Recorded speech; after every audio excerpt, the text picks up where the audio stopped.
Hello, I am Paula Bennett and welcome to my New Zealand Herald podcast, Ask Me Anything.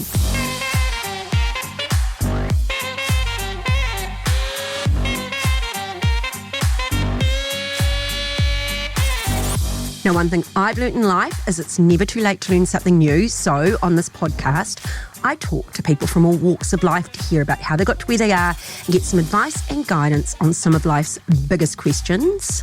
Today, my guest is a couple I have wanted to get on the podcast for a long time as friends of mine and people I deeply admire. Sir Graeme Dingle is known as the father of outdoor adventure in New Zealand, an avid adventurer, mountaineer, humanitarian and founder of the Graeme Dingle Foundation. His wife, Jo-anne Wilkinson, or Lady Dingle, is a youth worker and co-founded the foundation with him, and a lawyer, and both do incredible work with our young people. I call them G and Jo, so we'll just go with that. We'll see how we go. But that did sound quite, Now, Graeme has written his 12th book. He can correct me if I'm wrong, but it's The Promise on One Tree Hill. So, Sir Graeme and Jo-anne, I'll be a little formal to start with. Thanks for coming on in. Lovely to be here, Paula. Yeah, good. Okay, ease us in, some quick fire questions. If you could go to the pub for a drink with anyone interesting, who would it be? Jesus. Most and of them Muhammad. Dead. So we can sort it out. It's a make-believe, isn't it? Nelson Mandela. Yeah. Fascinating. Yeah. What a life. Drink of choice? You mentioned wine a bit in the book, I've got to say. Yeah, I think we drink quite a lot of wine. Pinot Noir. Pinot Nice. Noir. Yes. Yeah, Pinot Noir. Okay, we're going to talk all about the amazing work you two do with the foundation soon. But I want to chat more about the two of you and how you got to where you are. Graeme, we're jumping ahead a bit, but you talk in the book about losing your voice. And so the people listening to the podcast will notice that you're a bit croaky. Yeah, they probably think I'm dying of throat cancer, and it's a condition called spasmodic dysphonia, and it's caused by just having too much fun. Is it? I was going to say, how do you get it? Yeah, you just have fun. Yeah. And did it kind of just sneak up on you? No, it just suddenly ran out one day, and I stopped doing public speaking, and then I accepted a talking job, and someone in the audience said I can fix that with Botox. And? But it didn't work. No. It's, For some people it might. for most people it works. For me it makes Because it's the muscles, you say in the book, don't you? So it's the muscles around the larynx that are seizing up and causing it. Yeah. So does it give you any pain? No. It's, Just emotional pain. yeah. going, what was that? What was that? Okay, in the book, you say you call the book a love story, which I think is really quite lovely. So let's talk a bit about you both. So how did the two of you meet? Because I was all waiting for the Jo, and then I even went, did I read that all properly? And I sort of had to go back because it was kind of like, it was quite fast. I didn't get the good oil, Jo. Well, it was actually very slow.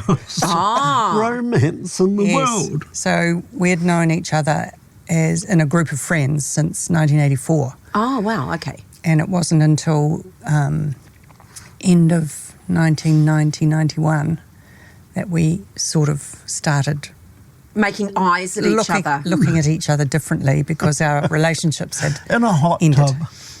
Yeah. Oh, Graeme. Oh, gee, there you go.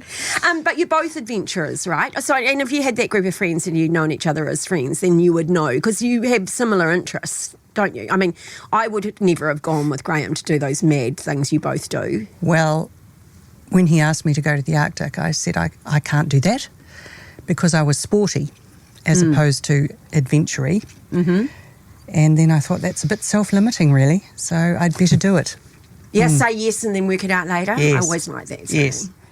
Okay, so the romance is starting to bloom between the two of you. So did you have any good smooth moves going, Graeme, or was it... I mean, in the end, Jo-anne had to propose to you, didn't she? It's true. the harbour bridge nearly lost one of its bits of structure. Were you, because you weren't expecting it, were you? No. And then you both kind of snuck away and had a small intimate wedding and then didn't even tell anyone? No. No. And is that just because it was for you both, or? I think our lives were quite complicated and busy. Yeah. And we'd been together 9 years by then. And when Graeme not only agreed but supported bringing my father to live in a little place at our place at Lee when he was very unwell, I thought, how can I possibly hope for anyone better than that who supports me like that, and my family. Yeah. So, and June the 17th was coming up. I think it was June the 7th I must have proposed. And I knew he wouldn't forget the date if we got married on June the 17th, because that's the day we completed the circumnavigation of the Arctic. Oh, wow, okay. So, it was no issue with, anniversaries, not having to prompt him. So we designed it all to happen in 10 days and snuck off quietly. Yeah. You won't be like me and Ellen, who were literally driving along a few years ago, and we looked at it, and I went, oh, and he said, and we went, what? And I went, I think we ticked over 10 years a week ago. And so we high-fived each other as we were driving. Right. And thought we must catch up for dinner soon.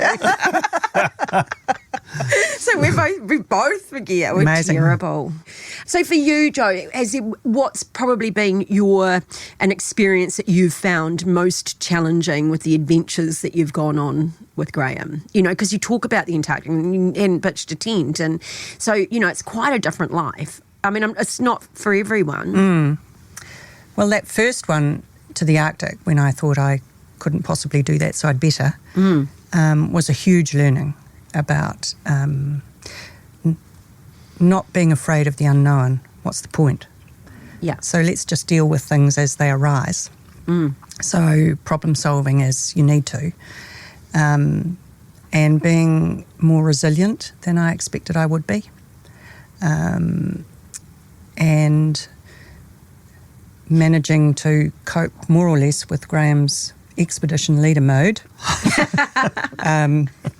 When he would ask my opinion, stroke advice, and then completely ignore it. Yeah. And not explain why. Interesting. I think once you've survived those, you're surviving a lifetime together, aren't you? Yes. And we're 35 years now, is that right? Yes. Yeah. Well, I think it's proven the test of time. You may as well stick in there, both of you. Jo, hear a little noise and go, gun Graeme. And wolverines, bears, moose.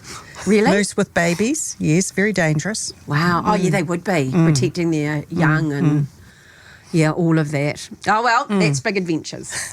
So did you grow up in an adventurous family? You sort of talk about those early years. No. I was regarded as a total oddball. Were you in your family? Yeah. And so how did you get, because you started, you sort of talk about it, obviously, and then, but did you just find that as your happy space when you're out in nature like that and... Yeah, taking risks, I think suppose? the main thing is that as a child, I realised I was scared of everything, scared of just unnatural things. And one day, I think about 11, my teacher said to me, Graeme, you could be a great artist. And up till then, I'd been saying, what am I doing at this place, school? And when she said that, I suddenly went, wow, I can be something.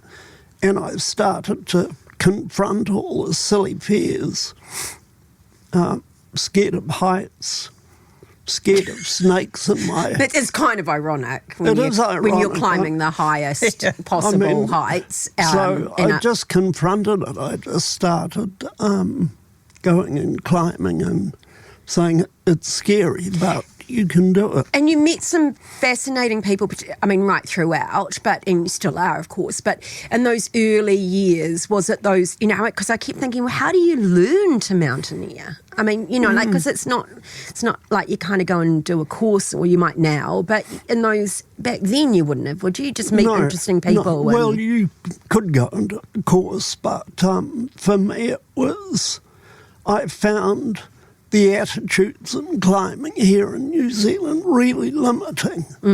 And what I wanted to be influenced by the best climbers in the world, who were Europeans. And I met a man called Carlo Mauri, who was this gorgeous Austrian, really, northern Italy.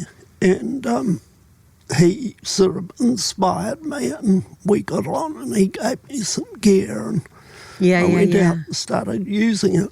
And you talk a lot about goal setting, or, and sort of setting yourself those kind of goals. And is that part of what kind of then drives and motivates you to think about, particularly back then, is just kind of what was next? Yeah, that was the big thing for me, was discovering how to set and achieve a goal.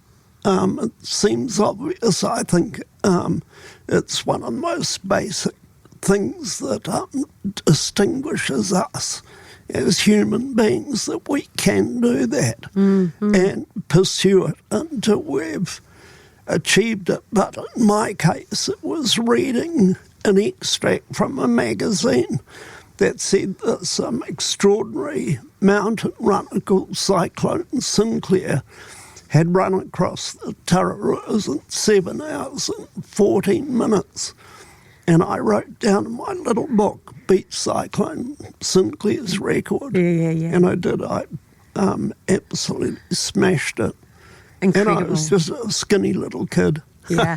But, I mean, I agree with you, because I'm a big goal setter and a planner and that sort of thing. But I also, challenge people, and, call them the gunners, right? Yeah. The ones that just talk about, I'm going to do this, I'm going to do that. And, like the next year comes along and they're still talking about it. And, I mean, I suppose we're all guilty of it at some stage. Yeah. I'm going to go and do, 6 months in America at some stage, but that ain't for a while. There's always a reason not to. But yeah, you've got that combined. Now, and you, Jo, kayaking, is it always been your thing? No. No? So played all sorts of sport and was quite good. That sort of family. Yeah. And until Graeme invited me to the Arctic, I couldn't have pitched a tent. Oh, really? No. So no outdoors, no camping, no kayaking. Wow. Yeah. So, yeah. Took on all the adventures, rock climbing, kayaking, mountain biking, which I loathe. She's the only person I've seen protect her face with her feet when she's on a bike. They call me a white knuckler. Ah. Yes. Yeah, you're holding on. Okay. We're going to talk about that big trip that you did when you were sort of working up Project K and how you were going to do that a bit later in the second half, I think. I mean, I know you knew Sir Ed really well, and he's just been so profound in all of our lives, as someone that we admire, and I think he just showed us the Kiwi spirit and everything else. But we've seen recently the discovery of Sandy Irvine's boot, wasn't it? It was one boot. Yeah. What do you reckon? People keep dredging up this idea that they may have got to the top. There's no chance in my mind. They were stuffed and they were coming down and they fell. And, my understanding is that the Chinese found Mallory and the camera in really? 1960. And the guy who found it was swept away the next day into the Rongbuk. So down in the ice in the Rongbuk. It was probably the camera. Well, there you go. So do you two still make adventures of everything from building houses to where you live to, kayaking to a wedding on Waiheke? Is there still these mad adventures going on? Well, the last one was rebuilding the little house we bought, which was a demo job, really. Yeah. Oh, really? On the Tamaki estuary. And we did that through COVID. So that was an interesting project. What I've found here. Really? Yeah. And the next one, because we had this tradition of taking each other to a place we hadn't been for our birthdays. So Graham's birthday's coming up, so we're driving down to the Catlins. Oh, I've never been to the Catlins. No. So we're looking forward to that. It's extraordinary when you fly over it going to Antarctica. It just looks like a giant crocodile going into the sea. It's clearly been striated by glaciers coming out of the Alps. Yeah. So, Graeme, you talk about the first half of your life kind of being practiced for the second half of your life. What do you mean by that? Well, I mean, mountaineering's great, but it was really a series of very important lessons. I think the first one, the most important one, is probably finding purpose and being able to set goals, and the business of achieving something that teaches you a whole lot of stuff about yourself. Having the confidence to approach untouchable people who might help, in this case, the organisation. Yeah. And that's one of the things that we challenge the kids to do. We'd say, travel around Auckland on public transport and on the way negotiate your way into Mount Eden prison. Go and ask Judy Bailey or Jonah Lomu to lunch. Yeah. They'd love that. Oh, Judy Bailey got so many flowers. Oh, that's so great. Yeah. Yeah, she wouldn't mind at all. And that's having that confidence and that ability, and it isn't almost an art to learn, isn't it? Oh, it's hard to learn. Yeah. Yeah. Because I was probably the opposite of you. They couldn't shut me up. Well, As a kid, so we owned the dairy, and I used to literally sit out the front and talk to everybody as they came in as a 6-year-old. Yeah, I was so shy. I was pathetic. Yeah. I would blush when I talked to a female.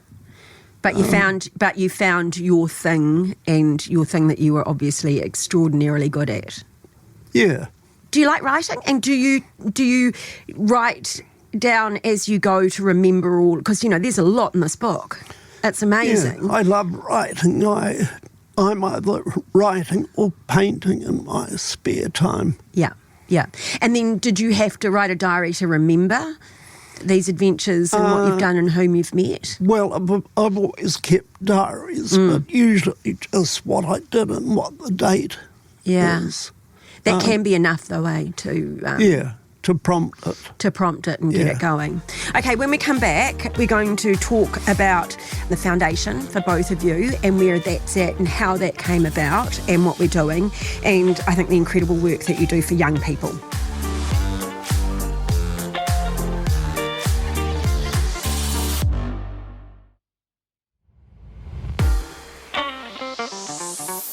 Thanks for coming back in. We are with Sir Graeme Dingle and Jo-anne Wilkinson, or Lady Dingle.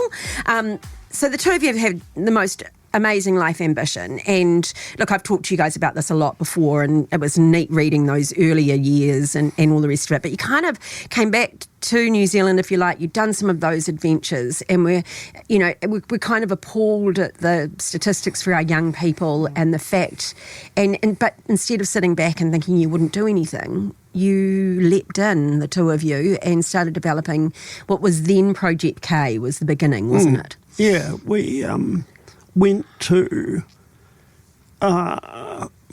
see the movie Once Were Warriors, and we were driving home, and we said, well, you can build a wall around your house and pretend the stuff doesn't exist, but let's do something about it. Yeah. And we did. And it really is trying to make New Zealand a better place for all of our children and young people. But you made the pledge, and hence why the book is called The Promise on One Tree Hill. So you say when you made that dedication on One Tree Hill that day, you were also dedicating Jo's life to the cause. Were you aware of that at the time? Oh, yes. You knew, eh? Yeah. I mean, I was the breadwinner at the time, and Graeme did all the research, connections, developing concepts, getting advice from people. You know, where was the gap, if you like? We didn't want to replicate what was already happening. And so I think that was about 18 months, 2 years. Yep. So, yeah, it was a pretty lean couple of years. But you also say in the book, Graeme, that it needed that level of rigour. That you know, you'd done the outdoor pursuits, and you know, I'm certainly not going to say that you winged it, but you know, you knew what you were doing as far as working with young people and being in that outdoor. But this one, you certainly wanted to make sure that there was that level of research behind it. That you're helping to meld minds, right? Yeah, I felt that there were too many charities out there that were winging it and not proving their outcomes. And as Jo said, we didn't want to duplicate stuff that was going on.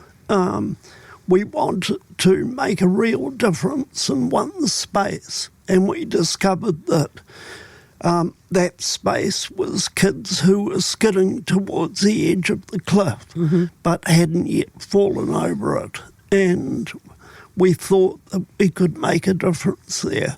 The key to it was identifying the level of risk. And once we found that... Risk for who? For the kids. Yeah. So initially we measured to get the right kids. We measured self-esteem, but that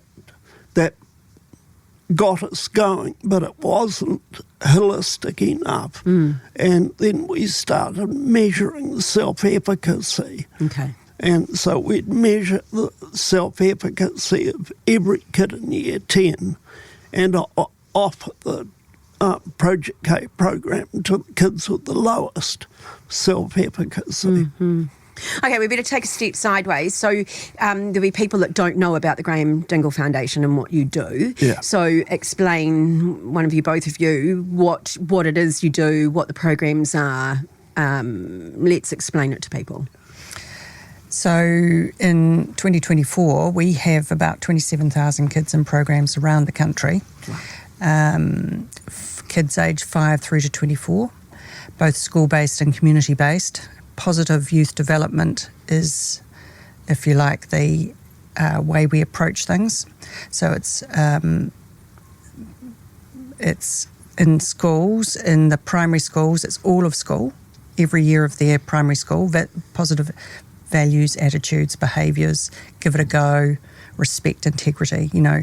So you can ask a 6-year-old in one of our classes, what does integrity mean? He said, doing the right thing when no one's looking. Oh, You know, neat. so Yeah. it's those sorts and of so building is it blocks. almost a curriculum that you've written that is in the classrooms and that is being taught by your own people or Yes, by the teachers themselves? by our people, but with teacher support. Yeah. Yeah. So that's the primary school. We then have a program that helps kids transition well into high school because we lose a lot of kids through that transition. And that has them being grouped with a smaller group of seniors who have been trained as their peer mentors for the whole year. Oh, great. Yeah. And we call it a 4-year cycle. So those first year 9s then become the seniors who are peer mentoring their juniors. Yeah. And we are seeing the huge benefits in the schools about kids staying, engaging and achieving because they belong. It's a community for them. Then there's the Career Navigator program, which helps kids find that purpose and direction and connection into work or further training. Yeah. And just someone telling them they're good at something. Yeah. Yeah. Yeah, which is what your point was and about the being an Project K artist. program remains, which is more targeted for the kids in year 10. Yeah. And we have a program for high risk years 8 to 12, age 8 to 12 children who it's called Kiwi Tahi, and it in a sense works with the children and their families to help re-engage them into schools, into pro-social activities, so that they don't go on to follow the path probably of some of the kids in their family. Yeah. Yeah. Yeah. So why do we need you? You know, like, why aren't our kids able to have that level of fulfilment and engagement? Well- Sir John Kirwan told me off the other day for saying resilience, so I'm trying not to say it. It's become an unpopular word. Yeah, I don't, curiously, it but, was yeah. used probably too much after COVID, and but I mean, you can't ignore the fact that we have the highest negative youth statistics in the world, and we can't tolerate that. Kids giving up all hope and taking their own life. But I don't believe that it's just counselling that sorts the issues out. It's a long-term intervention that shows the kids that they're worth something. Yeah. You know, if you saw the winner of our Sir Edmund Hillary Award the other night at the Excellence Awards, it was a kid who came from such a terrible, terrible background and left school early and set up a business and is just going for it. Yeah. Amazing. He is... He was a Project K graduate. Oh, really? And so Project K, you still do the wilderness Yep. component of it? And you say in the book that there's kind of that evidence that it needs like 20 days. So you do Yes. the sort of 3 weeks Yeah. where you're taking them out of their comfort zone. Yeah. But then you can't just bring them back and put them back in the same environment and hope for change. It is that long-term mentoring that you were saying, Jo. Yeah, nurture them into the community that they have to live in, show them the value of school, and then gradually into a life purpose. So why are so many of our kids broken? I think that we have this condition called ACE. Well, it's effectively adverse childhood Yes, that's right. experience. So Yeah. if kids see violence, it traumatises them to the point where they become violent themselves. And I don't think we've acknowledged that we have that level of... It's not just violence, though, is it? It's physical violence. I think it's multifaceted. Yeah. I think poverty's a huge issue. Yeah. And you can't just say there's one factor. And right back to babies, I used to say to people, and if you're a wee baby that's not getting picked up, that's not getting nurtured, that's not getting food when you really need it, that's got chaos, around them, and that's when that little brain is wiring up. Yep. Then the connections just can't be made as strong, and then as that continues, you can see these children just genuinely struggling to even understand the chaos that's in their lives to then find their own path through it. That's right. Yeah, but I find it astonishing that we don't wrap ourselves around people who can make a difference. We met with David Latelli the other morning to say, how can we support each other? And there's a guy who's crucial to South Auckland. He shouldn't be losing funding. It's just not right. And is that part of the biggest challenges that you've got? I mean, we talk all the time, running a charity, running a not-for-profit organisation and trying to get the level of funding that you need is just constant, isn't it? Yes, certainly it is. In an economic environment like this, it's, many charities are struggling. Yeah. And we're not different. No. And you're seeing the effects of that. Well, you're worried about the effects of that. Yeah, you've had a reduction in funding and it doesn't just come from government, does it? I mean, No. We're a very small proportion from government. Yeah. We'd like it to be a bit more. Yeah. The key to it is having a list of rules that you don't break, so you have the best possible governance. Every step you take, you say, is this sustainable behaviour? You make sure you surround yourself with the best possible people to deliver the outcomes. You prove your outcomes. Don't just pretend that this works. So it's very important to have this list of rules that you don't go around. But how frustrating is it when you have got proven outcomes and over a long period of time now, it's not like it's been a couple of years, over a long period of time, and it's perhaps not getting recognised at the level of funding that you deserve so that you can keep supporting these children and young people? Yes, it's totally frustrating. We had the most effective youth offender program in the country by far. 87% successful. And this is extraordinary. I mean, I've been fortunate enough to have seen that program multiple times and knew Stephen and that, who ran it. And in that context, just for those that are listening, these are kids that are on the edge of going to prison. Well, it's the next step. Yeah, the next step is prison. These are just making the point that this is not the kid that stole a lolly from the dairy. No. These are hard young offenders. Yeah. So at a time when we're saying, let's get hard on crime, is there any logic in that you say that program will stop? Yeah, right when you need it the most. Yeah, let's bring in boot camps and frustrating. Yeah, just to see it. So when as you sort of mentioned the boot camps, and we're talking a lot about youth offending, and actually in recent times as well, we've seen, youth on the roof of one of our youth justice facilities, and we're all pretty quick to judge at times. What would your advice be to people out there that are either worried about someone or judging someone or reading all this stuff and just thinking, well, every young person's going to hell in a handbasket and I should build a big fence around my house and not engage? Don't think about punishment. Think about how you can help that young person. Yeah, you don't know what their background situation has been, and it's getting to the root cause that's going to solve the issue for each young person as opposed to punishment. Yeah. I've really got to check out whether this is true or not, but I was reading about this village in the UK, this tiny village, and they were worried about the youth were out of control and they were starting to, bloody rat bags, and they're starting to cause problems, and there's graffiti and they're rude and they're losing respect, and so they called the town meeting. And what they decided they would do is lean in and look these kids in the eye and engage with them and smile and invite them into their homes for meals and do all these sorts of things. So kind of this whole little village all decided they'd do it. And of course, a few weeks later, the kids are just like, what the heck is going on here?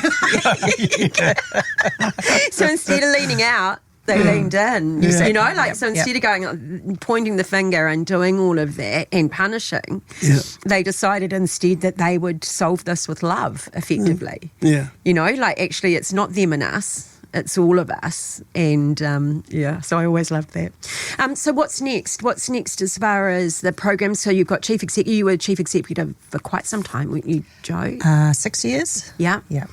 And then you've got some wonderful people in the organisation now, don't you? It's extraordinary. And we're surrounded by incredible people outside of the organisation who just want to support us. And without them, we simply couldn't have kept going. Yeah. But this year we've expanded into the Kaipara Great. with the support of an American family. Working directly with iwi, which is novel for us and very exciting. Yeah, fantastic. And that's put in them out in the wilderness. That's Project K. We're not Project K yet. We're waiting on funding. Okay. From a government fund actually, and potentially private funding. But we do have the Kane Foundation funding for the Kiwi Can program in the primary schools, and the whole of secondary career navigator stars. So we've got kids all the way through. So it's about 1,100 kids started this year. Gosh, it's a lot. Yeah. Well, it's almost every kid in 3 communities. Yeah. And so you're literally Kaipara to Dunedin? Invercargill. Yeah. And so to those of us out there, you sort of say in the book that you think it's everybody's responsibility. What do you mean by that? It's very easy to look at homeless people in your community and say they're not my responsibility. They are our responsibility. And as I ended the book, I mentioned some groups that we have seen in our community that don't have anywhere to go. Yeah. And just the other day we were coming back from walking our dogs in the park, and we saw this big family living in a small van, and we thought about it for a little while, and people don't have much cash now, but we found $20 and went back and said, go and get yourself some fish and chips. And the joy in that family, all the kids jumping up and down and go, whoa, fish and chips. Yeah. The small things can be as significant as the big ones, eh? But, and even with withdrawing judgment, I often say to people as well, before you stand there and judge the, young woman with a baby on her hip and the other one in bare feet in the shop that's, trying to cope with all of this. Yeah, totally. Before you judge that, you've got no idea what's happening in her life. Absolutely. No idea of the hell that she's probably going through. No. And she probably can't afford to give those kids a lolly. No. Yeah, so why not instead offer to actually hold one of the children and actually pay for her milk? Yeah, exactly. Yeah? Yeah, because she's probably not feeling that good about life. Yeah, the example that, those kids might remember that gesture for a long time, and that could make a great difference. Yeah, or when you're giving up hope, you can remember that there are people out there that genuinely see you and care. Yeah. Yeah. Well, I wish you all the best, as I always do, and I thank you for what you're doing and for the dedication that you've both given. And I mean that, it could have been easy to have just sort of come back and kept going on your own adventures and lived a pretty ordinary life, and instead you've come back and used the skills that you've got to live an extraordinary one for other people. Well, thank you. You're one of the people who has really shown support. Thank you. Well, I like to try and do practical things. Yeah. To end this segment, though, I'd like to know from both of you, really, what do you think is some of the best advice you've had? Because you've been given a bit, haven't you? Well, you don't always take it, though. You're a stubborn man. Oh, you know him. You've met him. I might have met Graeme before.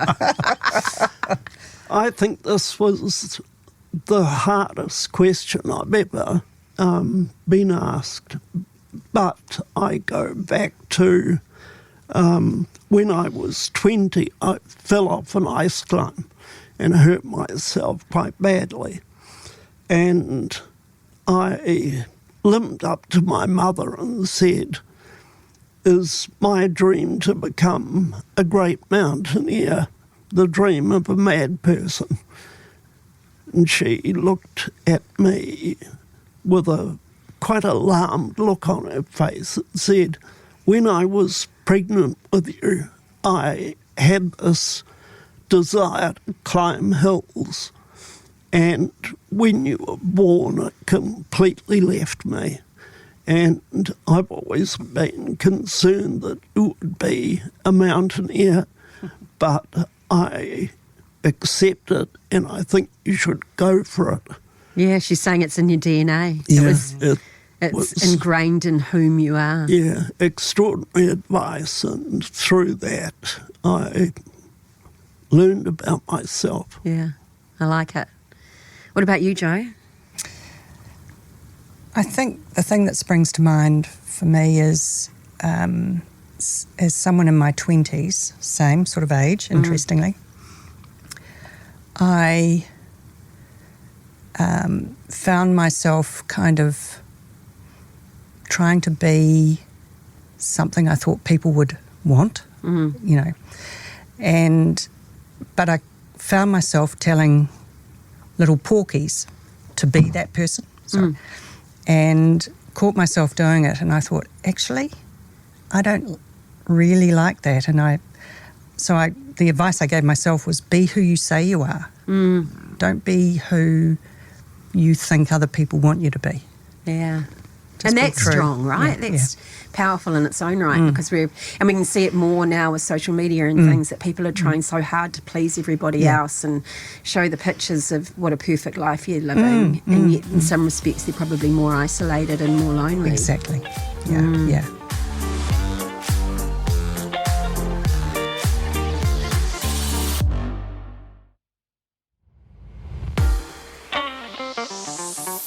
Okay, well, I've done all the asking, and this is called Ask Me Anything. So you both... Oh, gosh, I'm reluctant to do this. You get to ask me something. You got anything in mind, Graeme? Yeah. Do you feel fulfilled? You've had an extraordinary life so far, and it's only not even halfway through. Do you feel happy and fulfilled? Oh, that's interesting. I kind of don't do the happy. Do you know what I mean? I just sort of think, some days yes and some moments not. And, so I sort of, I've tried not, I think in my earlier years it was like, am I happy? And I've got to be happy. Now it's like, well, I can be grumpy and just sit and read Graham's book for the day and not talk to anyone if I want to. And that's perfect. And I'm perfectly happy doing that. You know what I mean? So I'm happy being unhappy at times. So in that way, but I think fulfilled is a different thing. And, so I kind of want to say no, but only because I feel like there's still something else in me. Yeah. And I think that, so am I content? Am I, you know what I mean? Like I'm in a great relationship, I'm in interesting work and things, but I still have a burning desire to give back and a burning desire to do something. And so, I'm not sure I would say I'm fulfilled. I think I can be filled up more. Long may it last. Yeah, well, for everyone, right? And particularly, I don't think we value our older people enough, quite frankly. We sort of think that you get to an age and you're done, and it's like, well, as I've learned quite a lot in these 55 years, and I've probably got still a bit to do, and you've both learned a lot in your years, and we've still got a lot to offer and a lot to give. Yeah. Good. Okay. Graeme and Jo-anne, thank you so much for your time today. Where can people find out more about the Graeme Dingle Foundation? So just dinglefoundation.org.nz. Yep, just go and have a look at all the programs, look at how they can get involved. If you've got someone you're worried about, look at how you might be able to connect in there as well. Graham's book, The Promise on One Tree Hill, is in stores now. What I can say to everyone is it's a real book. So it's heavy and it's got a hard cover and the pages are beautiful to turn, because I just, we get into that habit of them all being a little bit on a Kindle or light, and this is one that you really genuinely want to buy. So that's it for another episode of Ask Me Anything. If you've enjoyed this episode, please follow Ask Me Anything on iHeartRadio or wherever you get your podcasts. Make sure you check out some of our past fabulous guests while you're there. I'll be back next Sunday with another interesting person. I'm Paula Bennett. Ask Me Anything. Goodbye.